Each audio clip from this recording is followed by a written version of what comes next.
So on to our main event. The Churchill Club is delighted to present Lunch with Mayor Rudy Giuliani, sponsored by Interform Incorporated. It's a great honor to have the mayor here. We have a lot of well-known people speak at the Churchill Club, but it's not often we have somebody who is so legendary for the impact that they've had on all of this, and we want to welcome him. I want to just say a few words about his background. Rudolph Giuliani was born and raised in Brooklyn, New York, the son of Italian immigrants. At the age of 29, he became chief of the narcotics unit in the office of the U.S. Attorney for the Southern District of New York. He later became the U.S. Attorney for that district and spearheaded successful efforts against organized crime, white-collar criminals, drug dealers, and corrupt elected officials. In 1993, he became the first Republican elected mayor of New York in a generation. He focused on reducing crime, reforming welfare, and improving the quality of life. In 1997, he was reelected with nearly 60% of the vote in a city in which Democrats outnumber Republicans 5-1. On September 11, 2001, America suffered the worst attack in its history.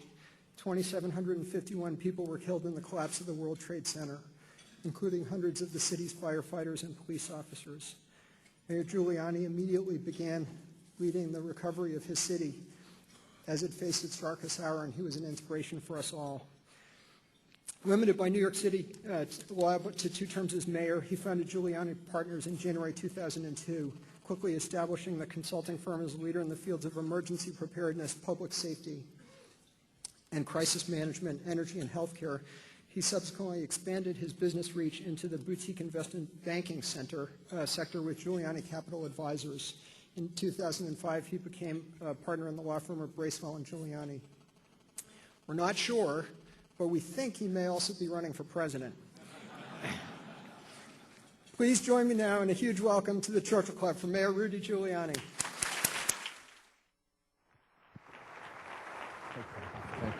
Thank you. Thank you. Thanks a lot. Thank you. Thank you. That's very nice. Thank you. Thanks a lot. Thanks. Thank you. Thanks.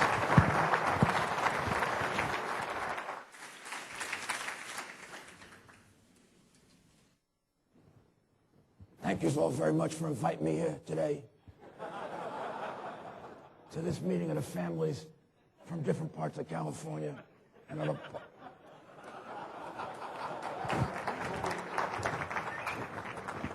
I'm sorry. When I think of Winston Churchill, who has in fact been a hero of mine for many, many years, and I was talking earlier about how he helped me get through September 11. One of the things that I always remembered about Winston Churchill, having read many of his biographies and descriptions of those, one of the ways to get through crisis and difficulty was to have a good sense of humor. So I do that because I listened to over 2,000 hours of men on tape talking that way when I was U.S. Attorney.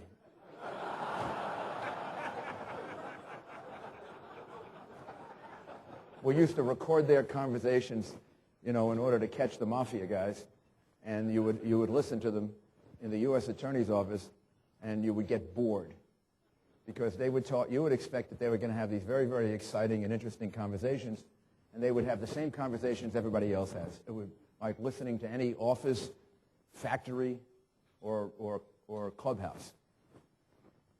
You'd start to fall asleep usually after about 2 or 3 hours of this boring conversation, and then one of them would say something like this, and it would just wake you right up.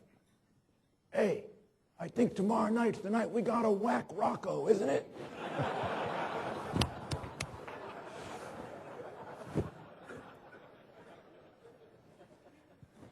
Thank you for inviting me here. It means a great deal to speak to this organization that has existed for many years, and it's based on the role model of Winston Churchill as a leader. And I very, very much believe that Winston Churchill is probably one of the 3 or 4 best role models that we can have, particularly in the modern world that we live in, for leadership. And I think leadership is something that you learn And I think you largely learn leadership from other people. You learn leadership from the people you work with, the people you work for. You learn leadership more abstractly, but maybe just as importantly, from reading about people. And for me, Winston Churchill has been a source of tremendous inspiration. During the time that I was mayor of New York City, in order to have policies and programs that kind of pushed into the future instead of just reacting to every day, having a sense of optimism, which is an enormously important part of being a leader. And also, on September 11, I'll tell you exactly how Winston Churchill helped me. Right after the attacks took place, I rushed right down there, actually when the first attack took place and right before the second. And within a short period of time, of course, it was devastation and horror. A tremendous number of people seriously injured. We knew in a short while that a tremendous number of people were going to die. Some of them were close friends of mine. It was very, very stressful, very difficult, very hard to keep people focused. And at some point when I had a chance to think, and most of the first hour was just reacting quickly, but one of the first reflections that I had was how terrible this was for America, how terrible this was for the people of my city, that we'd never been through anything like this before. I think it was probably when I first got the statistics, I asked someone to find out for me how many people were lost at Pearl Harbor. And I realized that we were going to lose more people than we lost at Pearl Harbor. And I realized this would be the worst attack in our history. And my first reaction was, we've never been through this before. And I don't know where we can find a role model or a good example for how to get through it. You know, what can we look to kind of help guide us? Because I think very, very often sort of in precedents, like if you have to go through something difficult, it's really important to think of other people who have gone through it and kind of use that as a role model. And all of a sudden, the thought that came into my mind was, people have been through this before. The people of Britain went through this in 1940. They went through it. They went through it in a way that ultimately was much more difficult than even what we were going through. We were going through one terrible, horrible attack with numbers that were heartrending, but they went through it continuously for months and months and months and months and months and months. Every night, imagine every night going to bed and not knowing where the bombs were going to fall, whether they were going to fall on your house or the house next door or on your parents' house or on your children's house. You didn't know whether you're going to wake up in the morning. You didn't know whether your children would be able to go to school that morning. You didn't know whether you were able to go to work that morning. You didn't know who was going to be alive of your relatives, your friends, yourself. And sitting on the other side of the English Channel was the largest army ever put together by anybody in the history of the world, the most successful. They had just run everybody off Europe. And they were sitting there ready to invade while they were bombing you every single night. They got through it. They got through it because they had a leader, Winston Churchill, who knew how to do the following. He knew how to get people's eyes off the immediate, which was all bad, and onto the future, which offered hope. And he knew how to reach them based on their pride in being English. And he understood in a very, very deep way, not a superficial way, what that pride was really made up of. If in time of crisis you appeal to people based on false pride or false issues, it falls apart and nobody follows you. But if you appeal to them based on reality of who they are and what you can reach that's best about them, then you can move them forward.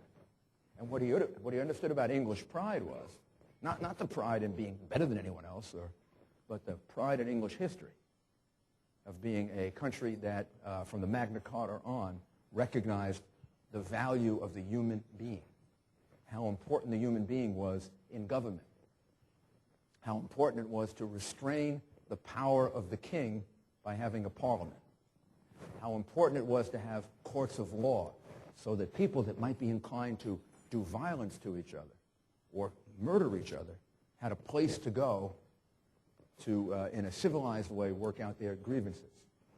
He understood that being English meant understanding property rights. All of our law of property in the United States comes from the common law in England. The assignment of land, small amounts of land that move people from being serfs to being landowners and people with freedom. He understood how to appeal to them based on that kind of real pride in being English. All of our cultures, all of our societies, England, America, we do good things and bad things. But this was the thing that was really good about England. And he was able to appeal to them. He was able to find their soul. He was able to find their spirit. And he was able to realize something that helped me every single moment in getting through September 11th from the time I thought about it. Here's the observation that I had, that people in freedom have more strength than they realize. People who live in freedom have much more strength than they realize. And ultimately, they have the strength to overcome oppression. Because people who live in freedom have something they'll die for, but they also have something that they want to live for, and they want to pass on to their children. And they don't let people take it away from them when they get pushed up against the wall. That was the history of the Battle of Britain. That was the history of America. That was the history of the Old Testament.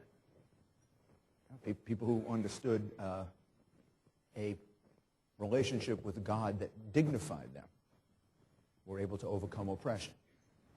So he gave me great, great strength.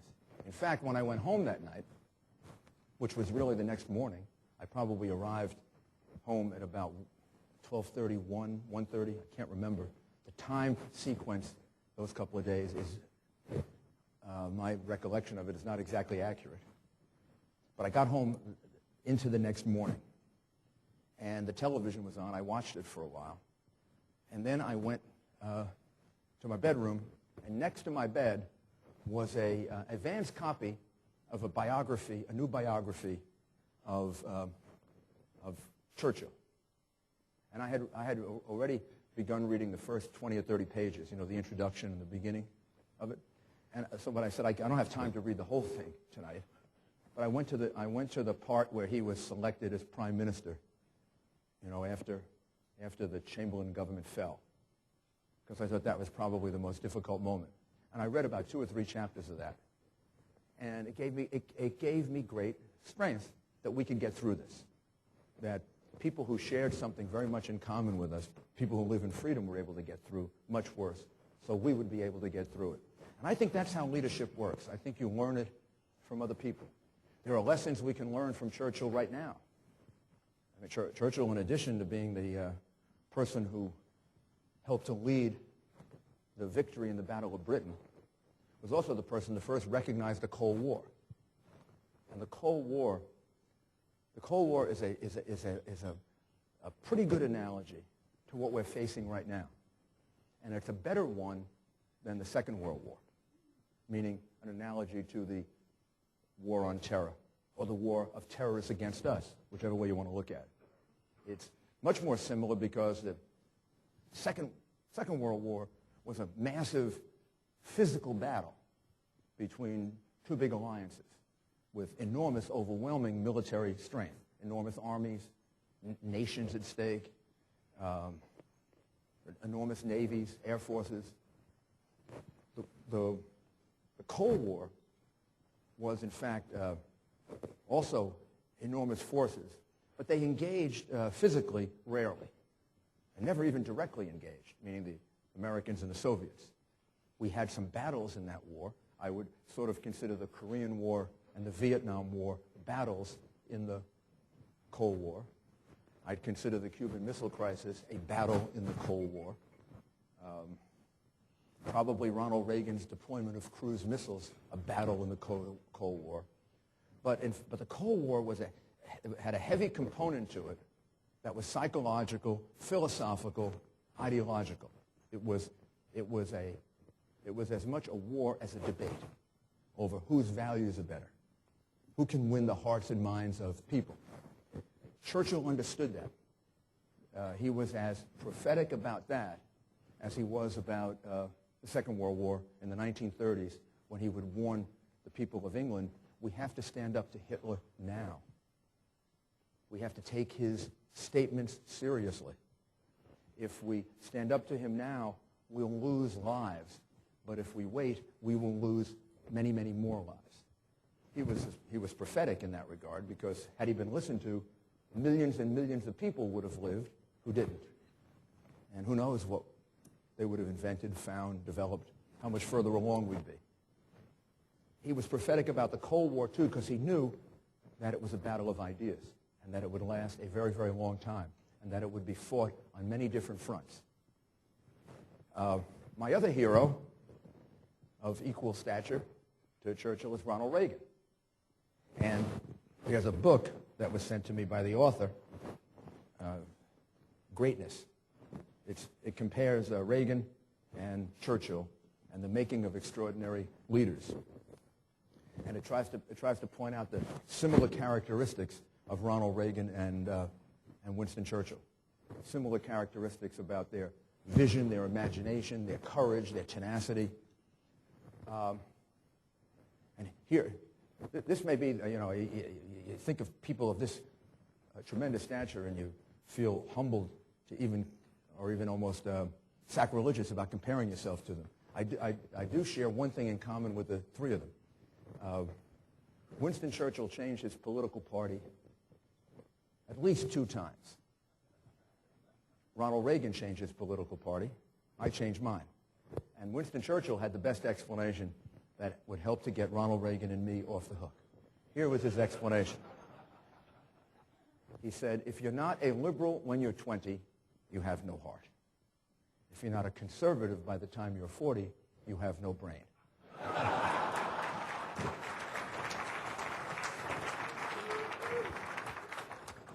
And I went through a similar change, and I find my explanation in Winston Churchill. I also think Winston Churchill is a great example for us because we kind of need like a perception adjustment in this country. We really do. I read the polls and I travel around the country, and there's a certain perception in the United States that we're going in the wrong direction. I don't know what the polls show, like 60% think that, 65%, whatever it is. That is a correct, I think, assessment of the mood of the people. I think the mood of the people is the incorrect assessment of the substantive place America is right now. And I have a philosophy of leadership and governing, which is, and you can read about it in my book, which is a very nice book. You want to read it. But the theory that I have is, particularly if you're in the situation the United States of America is, you solve problems from strength, not weakness. You solve problems from optimism, not pessimism. That's how you've created this wonderful, unbelievable whole new world of technology.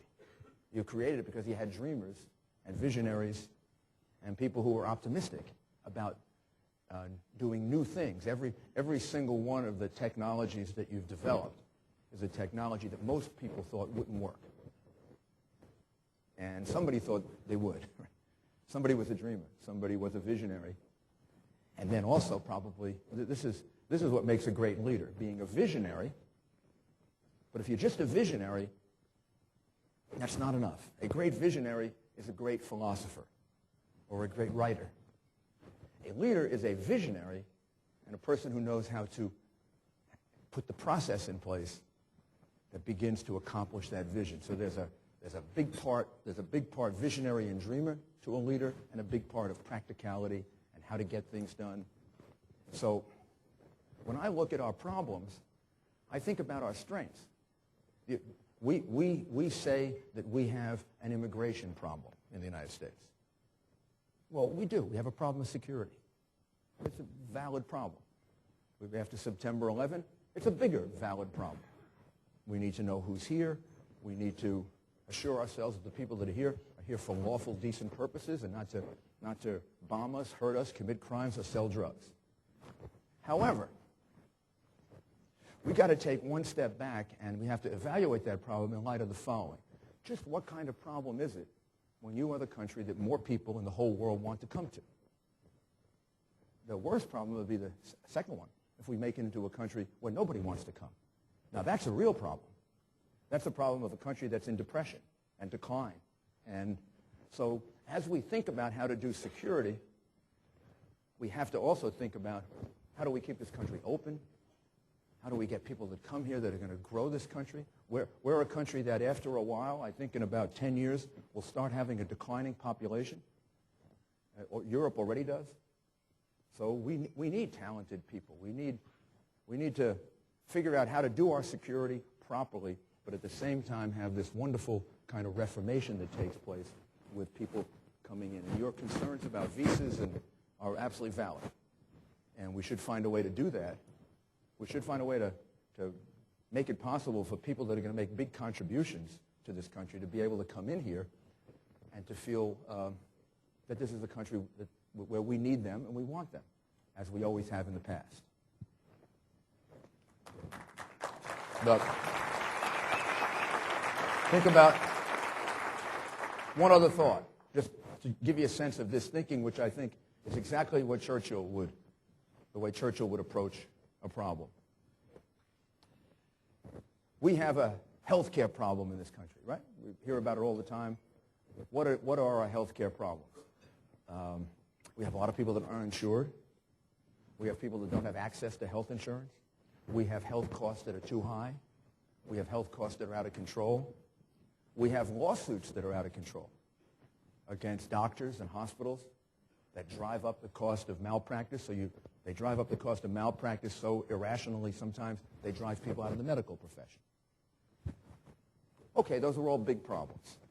Okay? Let's take one step back so we can figure out how to solve them. Here's the place from which we solve them. The United States of America has the best health care system in the world, or in the history of the world. When is the last time you heard of somebody going to England, Germany, France to get a heart operation or to get a cancer operation? When was the last time you heard of people coming from Europe and Canada and Asia and Africa to the United States for complex medical treatment? Often. Now, why is that? Because we have the best healthcare system in the world. It is an imperfect healthcare system. It is a healthcare system that needs to be improved. It's a healthcare system that needs to be shared with more people. But in doing that, you cannot lose the genius of it. If you lose the genius of it, then it becomes a healthcare system like England, like France, like Germany.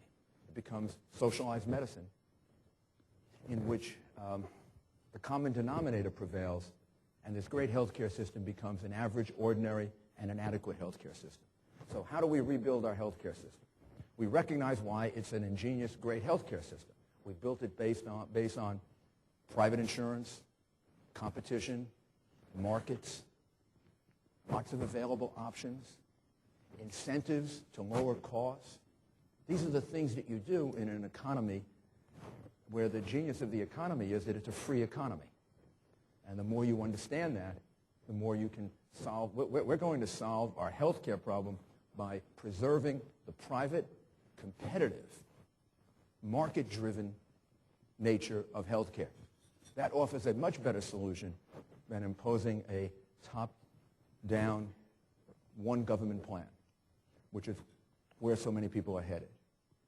And that's what I mean solving problems from strength rather than from weakness. One last thought about what you've created. The technology that you've created, and God willing will continue to create, has really transformed us, transformed America, transformed the world, made us into a truly global economy. And part of the way we're ultimately going to win the war on terror is by that technology. We're going to win the war on terror because, yes, we have to be militarily strong, and yes, we have to consider defending ourselves, but ultimately, we overcome terrorism when those parts of the world that haven't connected yet connect to the global economy. you can almost think of it, if you need a visual picture of it, that they have to like plug in to what you created. India has plugged in big time. China has plugged in. Both have problems. India less so. India is a democracy, country of laws. China is a vast, powerful capitalist economy, but it's still a dictatorship and a communist country, and they've got to overcome that. But they both have essentially plugged in to the global economy. I mean, so has much of Europe, some of South America. If you think of the places from which terrorism is coming, you will see what I'm saying. Those are mostly places that haven't plugged in. They are mostly places that resist plugging in, because part of doing that is to figure out how to accommodate your ancient traditions, your religion, your culture, how to accommodate that to the things that you need to do to move your people out of poverty. One example, Dubai. Dubai is a great microcosm of where the rest of that part of the world has to go. And Dubai has gotten there through business. It's gotten there because Dubai does not have huge resources of oil like Saudi Arabia or even like Abu Dhabi, its fellow emirate. It doesn't have a tremendous amount of liquid natural gas like Qatar. So it has to do it on attracting business and sort of being the Singapore of the Middle East, the place where you can do business. So they have plugged in to the global economy. They've plugged into the internet. They've plugged into practices that will bring lots of businesses there. When you do that, you can't be part of this global economy without beginning to adapt some of its morals, social norms. And people go to Dubai and they do business in large numbers. Dubai makes a fortune as a result of that. But men and women sit at the same table. They don't keep them separate. Women can dress normally. There are women in the government of Dubai, I believe even in the ministries, because in this global economy, you're not going to do very well if you want to go back to the period of time when women weren't part of society, when women were held out, where you go to a country to do business and you read about a woman being stoned. Well, nobody's going to go to that country much anymore if women get stoned. And by stoned, I mean hit with rocks.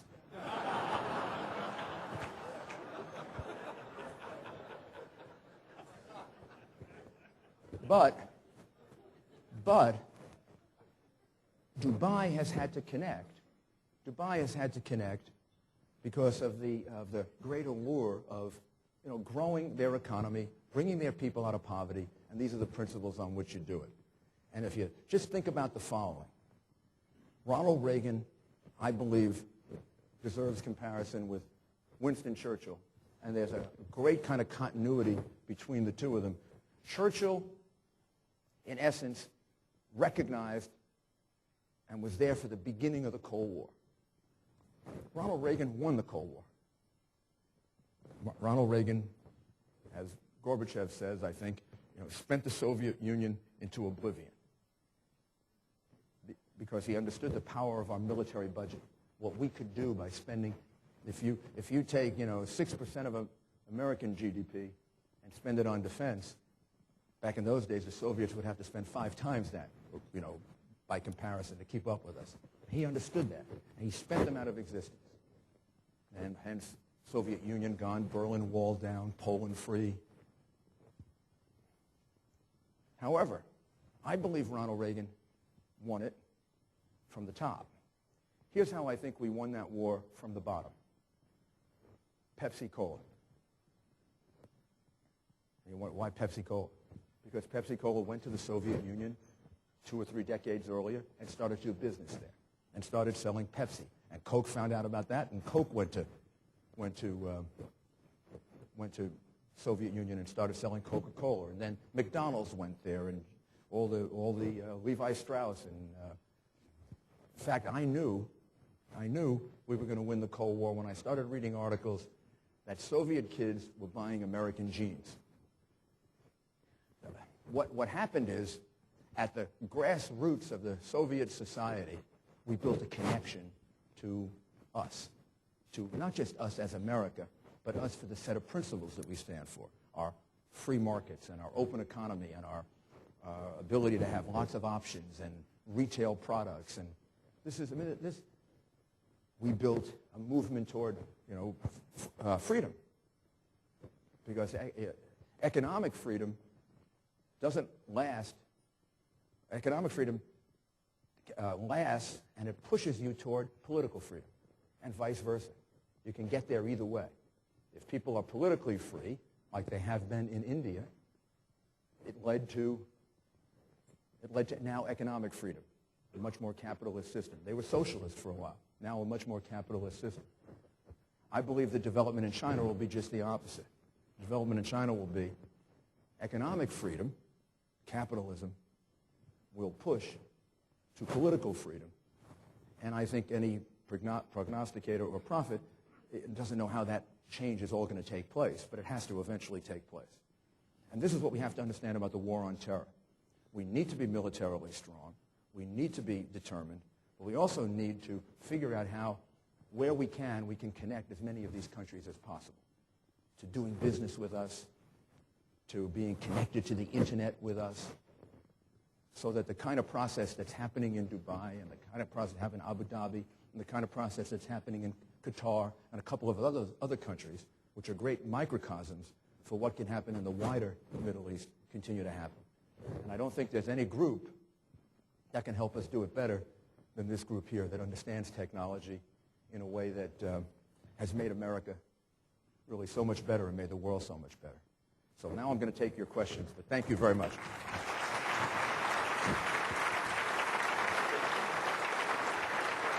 Sure.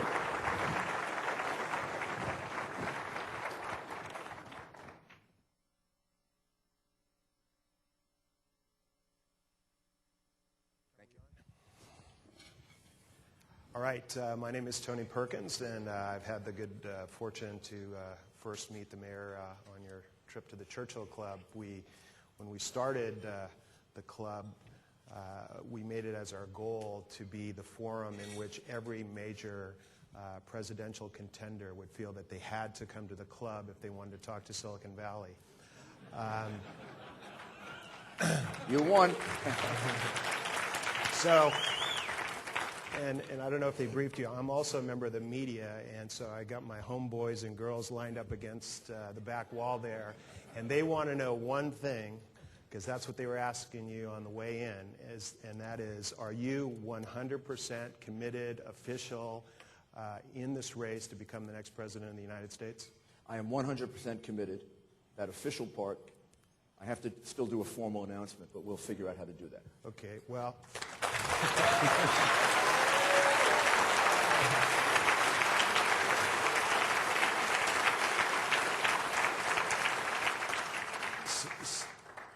Well, that's interesting, because my second question was going to be, could we say you made it official at the Churchill Club? And then we would really love you if you did that. Well, my idea is that I'm going to try to announce in about 100 different places. Okay. Well, all in the United States. We'll consider it official, okay? So on that note, if you were to take, if you look at all the polls today, in essence, it would show that you would be the Republican nominee.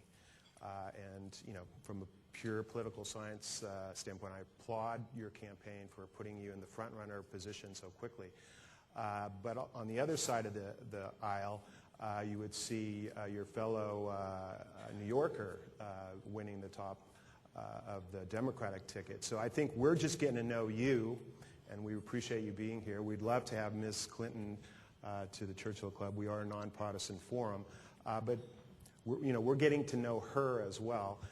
How could you help us? Because it looks like there's going to be a Subway series here, and we're Giants and A's fans here, so we need a little help. Can you describe yourself versus Ms. Clinton and what we need to know about her in comparison to you? I would not be the best source of describing what you need to know about Senator Clinton or maybe, or at least considered on the outside, the most objective source of that. Since, Well, we since don't, I'm we're an I'm open forum. I can tell you what you need to know about me. Okay, but how would you compare? I mean, let's get political science here.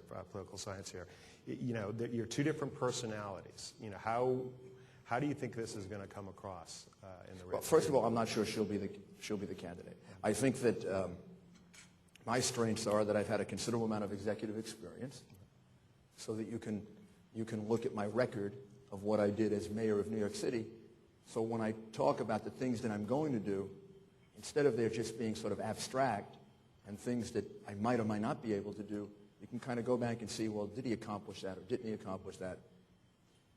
I think there's nothing that prepares you to be president. There's no job that gives you perfect preparation to be president. It's such a difficult job.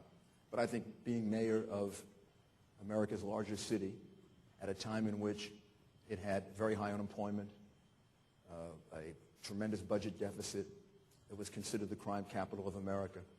Being mayor during that 8-year period where I had to turn it from a city that was the crime capital of America into the safest large city in America, a city that had high unemployment, to a city that unemployment went down to very, very low levels and created a lot of jobs and reduced taxes, reduced the size of government. I think that's things that people can look at that are real, not just, I promise you this and I promise you that. And that distinguishes me not only from one or two of the Democratic candidates, I think it distinguishes from the Republicans. Again, I want to start with the tougher questions here. We were talking upstairs about your feeling that Iraq as an issue was perhaps overhyped. In other words, you know, it's an important issue, but there's a lot of other important things going on, and there's a bigger picture there. So I'd love to, you know, kind of zoom The in bigger on picture is that Iraq is a part of the overall war on terror, or effort against terrorism, or their war on us. So if you think of it this way, Iraq, of course, is very, very important. And it's very important that we get it right and that we succeed. And I hope that all Americans, you know, support our succeeding in Iraq. However, if we succeed in Iraq, or if we fail in Iraq, the terrorists are still going to be at war with us. And we have to keep reminding ourselves this is much broader than just Iraq. It's also Iran and Syria, and getting Afghanistan right and getting that moved into a point of really stability and accountability, and getting Pakistan right, and dealing with North Korea, dealing with Venezuela. There's a much bigger world out there than just Iraq. So why do you think it seems like that's become the issue, and may well, depending on what happens in the next 2 years, the issue, because we were with Roger Smith, my old boss, upstairs as well, who noted that there are 16 million murders a year, right, in inner cities, or something like that, which makes the casualties, American casualties at least, in Iraq kind of minuscule.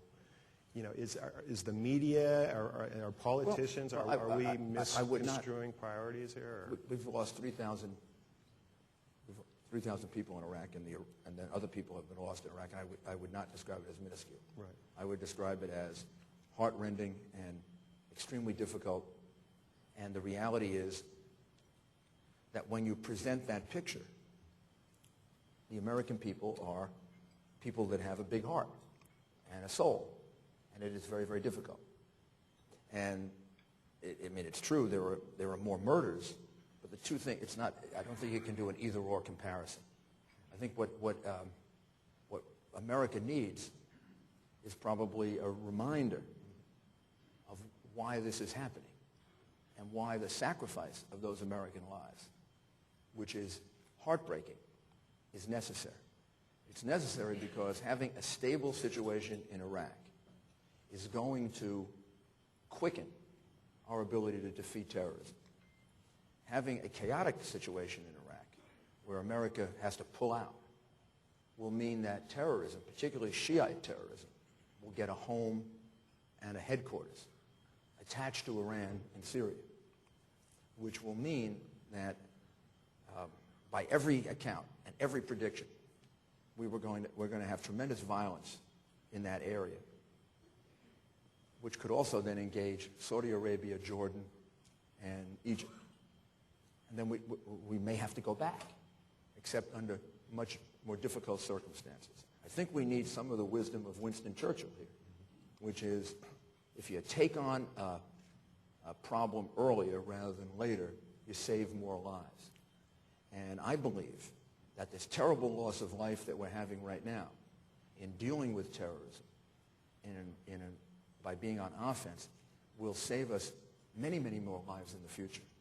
So I would say to any of the families that have lost someone in Iraq, just like I said to the families of my firefighters and police officers who lost their lives in what many people think is the first battle in the war on terror, they're saving our country.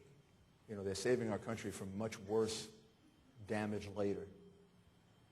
If we had picked this up about terrorism 10 years ago, like when they attacked the World Trade Center in 1993, if we had understood that this wasn't just a criminal act, this was an act of war that was going to continue, and acted back then, by the same token, we might have been able to reduce the loss of life even more. I'm not blaming anyone for not recognizing it. I think that it was difficult to recognize it back then. And we didn't have a Winston Churchill who pointed it out or could see it that clearly. But once September 11 happened, there's no longer an excuse to not. I mean, now you see it. You see what they want to do to us. You see that they want to come here and kill us. You see that they're organized in this loosely organized movement, but still a movement that kind of has a common purpose. People say, well, what's the connection between Saddam Hussein and al-Qaeda? There was no direct connection. Or what's the connection between al-Qaeda and Hezbollah or Hamas or the other groups? Here's the connection. It's not a hierarchical connection like we think of in American business or American military. It's a common purpose in which they can work together at times and kill each other at times. But what they can organize around is destroying America, destroying the modern world, acting against it in a horribly violent way. And what they also all share in common is they project their problems onto the United States, United Kingdom, and Israel. So, look at Syria, or what Arafat did in the Palestinian Authority. People are poor. People don't have a good education. Vast amounts of money were put into the Palestinian Authority. None of it found its way to the people. I think a lot more of it found its way to the south of France for Mrs. Arafat. Right. Okay? But what did Arafat succeed in doing? Arafat, like Assad does now, and like Ahmadinejad is doing in Iran. Iran is a country that should be booming right now. I mean, with the price of oil, and Iran is making a lot of money, except that money is going to Hezbollah, Hamas. Some of that money is going into Iraq. I think unemployment in Iran is gigantic. Ahmadinejad, Assad, in the past Arafat, and I could give you lots of other examples, are not held accountable by their people for their inability to do a darn thing about the problems of their people, because they have very successfully projected that responsibility to us. We're the bad guys. Right. And that is a tactic that dictators and oppressors use if they're skillful. Hitler did that. And what we have to do is we have to recognize that, and we have to put the accountability back on the leadership of these governments. That's what we're trying to do in Iraq. What we're trying to do in Iraq is to create a structure where Shiites, Sunnis, and Kurds work out their differences in a way in which they take accountability for the problems of their people. And there are Sunnis, Shiites, and Kurds who are doing that. They're sitting down at a table. They are trying to do that. And there are Sunnis and Shiites who are killing each other. America's got to make that first part work. And so that's critically important to making this war go more successfully for us. You know, whatever you believe the tactics should be and continue to be, clearly there is, the American people are very wary about the war. and many even supporters of the president say that he hasn't been a great communicator. I'll put it very personally. I mean, my godson, Brandon, just left as a lieutenant in the Marines for Iraq, and he is a very smart, good patriot, and he understands what he's doing. But, what can you tell Brandon and the American people to inspire, if you believe that we have to, approach Iraq and continue to be aggressive, what can change our psychology here? Because, many times presidents are elected as a reaction to the previous president. So we had a strong, weak guy with Jimmy Carter. We went for Ronald Reagan. I mean, what makes you the guy that's the best guy to take on the baton from, after this period where we've seen? Well, I think that, first of all, I've had probably much more experience with terrorism than anyone else running, with the possible exception of John McCain, who was a terrific guy, a friend of mine. I've had experience with terrorism, not just September 11, but I was United States Attorney for 5.5 years. I was an Assistant United States Attorney for 5.5 years. I was the third-ranking official in the Reagan Justice Department. When you discussed Arafat, I investigated Arafat years ago for his complicity in the murder of Leon Klinghoffer. I dealt with terrorist groups. I dealt with ex-Nazi war criminals that had to be expelled from the United States. I understand how the FBI and the CIA work. So I think it's something that I'm not going to have to learn it on the job. Right, but is your resume going to make us feel more comfortable? I mean, that's part of it, but there's also a communication. And, I travel with Joe Schorndorf and others to the World Economic Forum in Davos, and the Europeans aren't big fans of ours right now. Well, there are two ways to get the Europeans to be fans of ours. Right. One way is to agree with them. Right. Which is what they want, right? which is what a lot of the Democrats do. Right. The other way to do it is to be agreeable with them, but to understand that there are points of agreement and points of difference. Right. And the points of agreement are very fundamental. They're about democracy, free speech, freedom of religion, which is any country right now that can agree with us on freedom of religion is a country that we're probably not going to have a problem with. And recognize that we do have differences. We have differences in the way to deal with terrorism, particularly in Iraq, with France, with Germany. We can respect each other. We can go on and keep cooperating on all the things we agree on, and we can say as mature democracies that we're just not going to see the world exactly the same way. Maybe it's a function of your history and ours, or our being attacked, or whatever. I travel there all the time. I've debated these issues.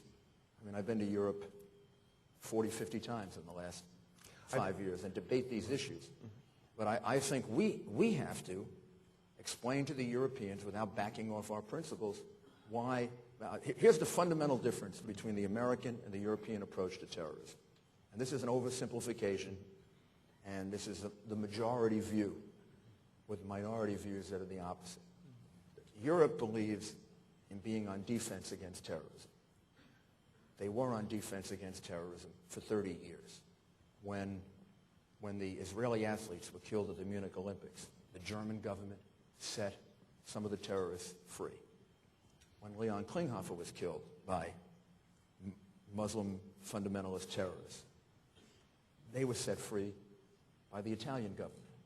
Europe did that over and over and over and over again because those governments actually explain why. They were afraid of terrorists. They were afraid of terrorist repercussions. To me, that helped create the terrorist problem and take it from an isolated problem to a systemic problem in much the same way as Mexico has a systemic problem of kidnapping because they negotiate with the kidnappers. They've empowered kidnappers.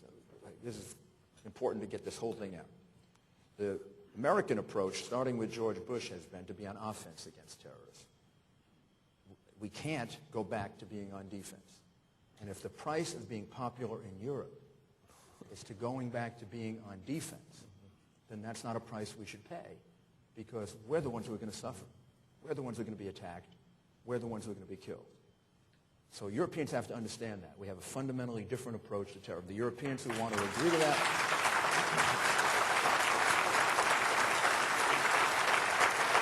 and then the rest of it This is why it's so much safer when you have democracies. We're not going to go to war with Germany or France. We're going to just disagree with each other. Well, okay, we can deal with that.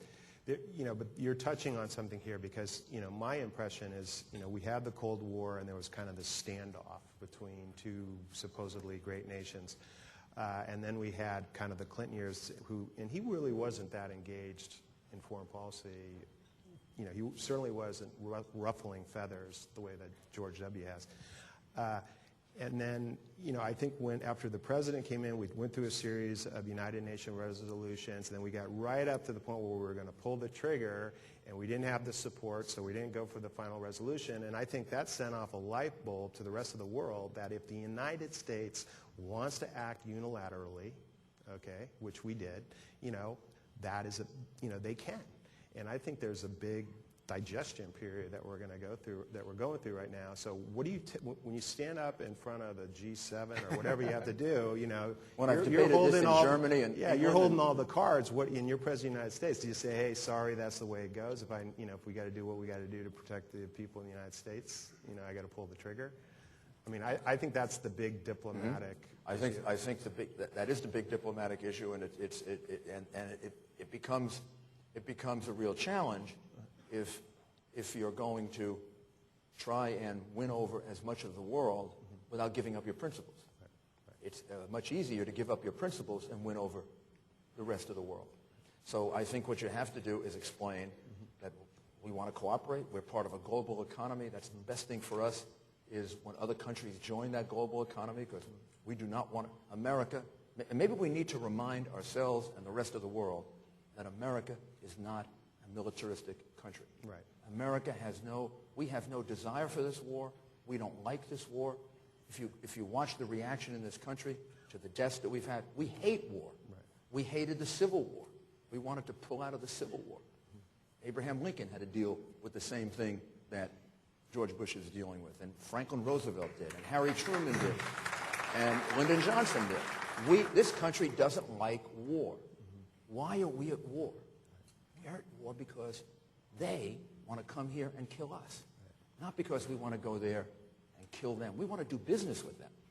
I mean, we do. We would love to do business with them. We would love to have them kind of all want to be. You'd love to have them all wired, right, and have them as part of the internet and buying American products, and we'd buy their products, and then we kind of have the kind of issues that we have with China and India, and we used to have with Japan, but those are good issues. Right. I mean, that's America. That's what America is about.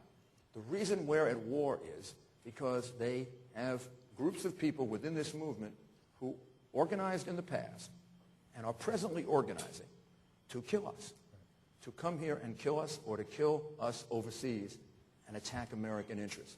That's essentially the kind of group that was intercepted in the UK a couple of weeks ago, the kind of group that was a year ago was going to attack the planes going from Heathrow to the United States, 11 planes, and bomb them out of the air. This is not a figment of George Bush's imagination. This is real, and it's life and death. Well, I'm going to give you in part some campaign advice here. But if you look at Silicon Valley as kind of a place where it's very fertile and ideas are able to have a chance of becoming companies and industries, a big movement here in the Valley right now is the whole green tech area.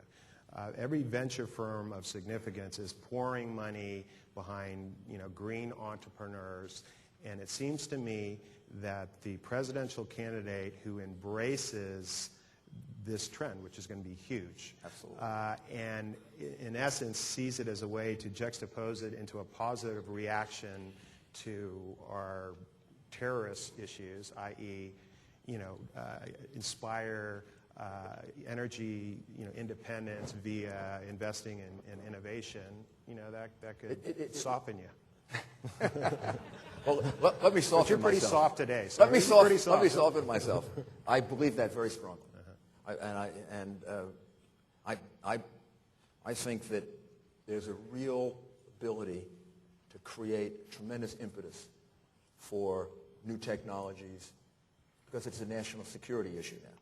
Energy independence or energy the better way to describe that, I think, is energy diversity, so that we have numerous sources of energy, as much of it domestic as possible.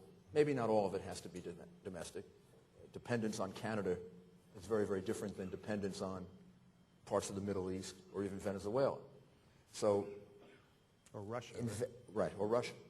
So developing these new technologies, whether they're ethanol or hydrogen or clean coal or figuring out how you can take solar and wind power and retain the charge in a battery, so you can deal with the downside of those technologies is they're not consistent. You get great power from windmills when there's wind. When there's no wind, the lights go off. So you have to, but there are people working on technologies to create batteries that would hold that charge and then be able to use it during the period of time when there is no wind. This is what you as venture capitalists, this is what you support. I mean, this is why we're such a great country. So I think it needs, the way I describe it is, it needs kind of an impetus and a focus put around it, like we did when we fell behind the Soviets in the race for space, which happened during the end of Eisenhower's administration. All of a sudden, they put Sputnik up. America was shocked. Our economy is much bigger than theirs. Our science was much better than theirs. And all of a sudden, they're heading to space, and we're not. Eisenhower said, we got to catch up. Eisenhower passed it on to Kennedy. Kennedy really motivated it and put a lot of money behind it. Space race. Johnson continued it. Nixon really completed it. And then we got to the moon before they did. But it took a lot of government help, a lot of government pushing, a lot of incentives, a lot of innovation. That's what we have to do now for energy independence. And the government is needed here to bridge a kind of gap. When the price of gasoline goes way up, I think many of you know this better than I do, when the price of gasoline goes way up, then there's a lot of interest in supporting these new technologies because they're cost effective. But when the price of gasoline goes down, some of these things are darn expensive because they need a lot of research, they need a lot of development, and all of a sudden the interest wanes and we have these little peaks and valleys. The government has to make sure that this is no longer a question of just economics. It's a question of national security. If we have more ethanol's in the United States. If we have more nuclear power is in the United States. If we have more clean coal is in the United States. And we don't then have to be in the frustrating position of funding our enemies, which we now have to do, unfortunately and tragically. Now, your friend, Vice President Al Gore, resurrected himself recently by jumping again on the green bandwagon and producing his movie Inconvenient Truth, I think it's called. Very fashionable amongst the certain set of people.